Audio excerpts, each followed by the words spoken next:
In the world of crime, very few manage to stay in the spotlight without getting exposed. But Monzer Al-Kassar was an exception.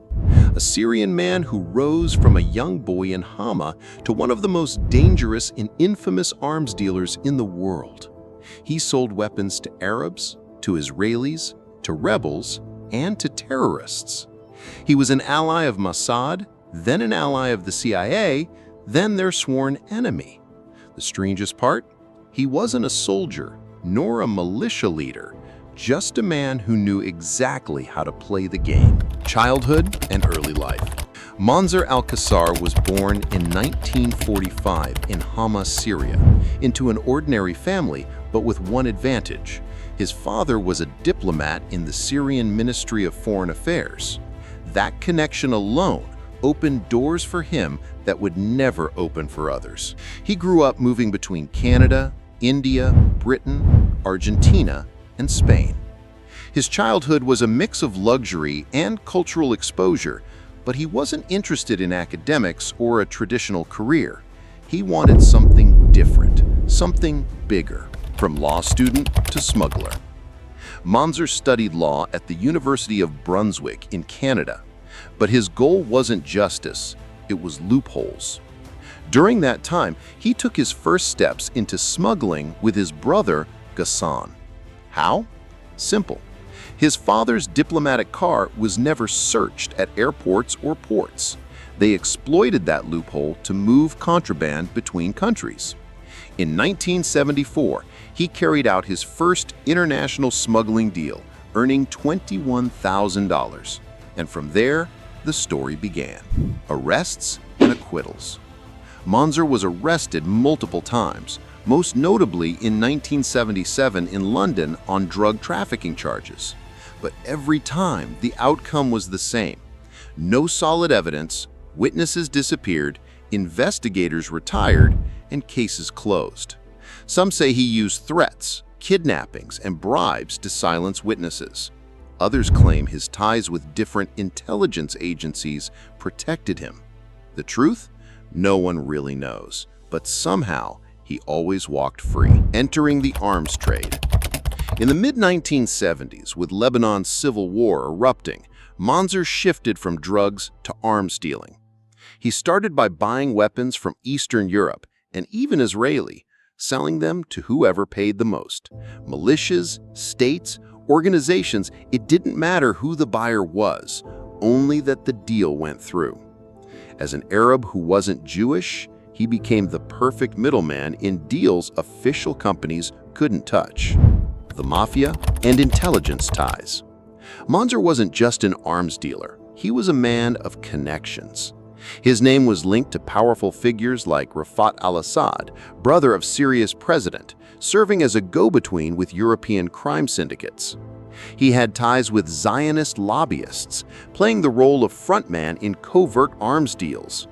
Even American arms manufacturers used him to sell weapons to countries lacking official approvals.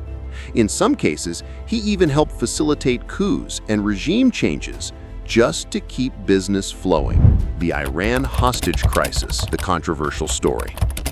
In 1979, 52 American diplomats were taken hostage at the U.S. Embassy in Tehran.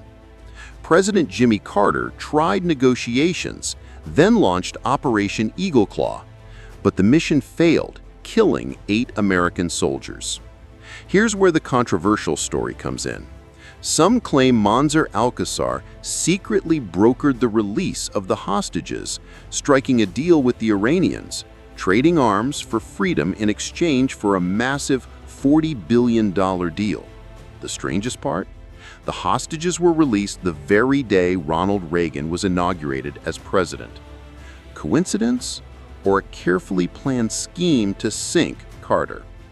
No official proof exists, but many journalists and analysts believe Monzer was the hidden middleman, the Achille Lauro hijacking. On October 7, 1985, the Italian cruise ship Achille Lauro was hijacked by members of the Palestinian Liberation Front. They demanded the release of 50 Palestinian prisoners in exchange for American and Israeli hostages. After 2 days of failed negotiations, Monzer Al-Kassar, nicknamed the Peacock, suddenly appeared as a mediator. The hostages were freed without the demands being met. Later, leaks suggested Al-Kassar himself orchestrated the hijacking in coordination with the CIA. But as with most of his life, there's no hard proof, only shadows and speculation. The Palace of Virtue in Marbella. By the early 1980s, after 12 arrests and 12 releases, Britain decided to deport him. He moved to Marbella and built a massive estate he called the Palace of Virtue. But it wasn't just a mansion, it became the headquarters for secret operations, meetings, and arms deals that reshaped conflicts across the globe. He lived like royalty, luxury cars, private jets, heavy security, all while operating in the shadows. The fall. Caught in a brilliant trap. Despite his cunning and global network, someone was plotting his downfall. In 2007, the US launched a carefully crafted operation with the help of 5 countries.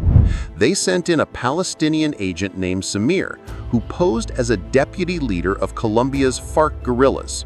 Samir offered Al-Kassar a massive deal for anti-aircraft missiles and heavy weapons. Monzer agreed, arranging a handover in Romania. But before boarding his plane, he was arrested at Madrid airport. Trial and the end. He was extradited to the US and put on trial under tight security. Accused of conspiring to arm a terrorist organization and providing material support. In 2009, he was sentenced to 30 years in prison. At the sentencing, the CIA director himself, whom Monzer had allegedly tried to assassinate years earlier, was present in court. And just like that, the legend of the Peacock came to an end between truth and myth. Monzer Al-Kassar was an arms dealer, a negotiator, and a man of secrets. He sold weapons to all sides, made millions, but in the end, he fell into a trap of his own making. Was he a genius or just lucky? Did he serve nations or betray them? Is his story truly over, or are there chapters still untold? The answer lies with history. Thanks for watching. If you enjoyed this video, don't forget to hit the like button, drop a comment to share your thoughts, and subscribe to the channel so you won't miss our next video. Your support keeps this channel growing, and I really appreciate it.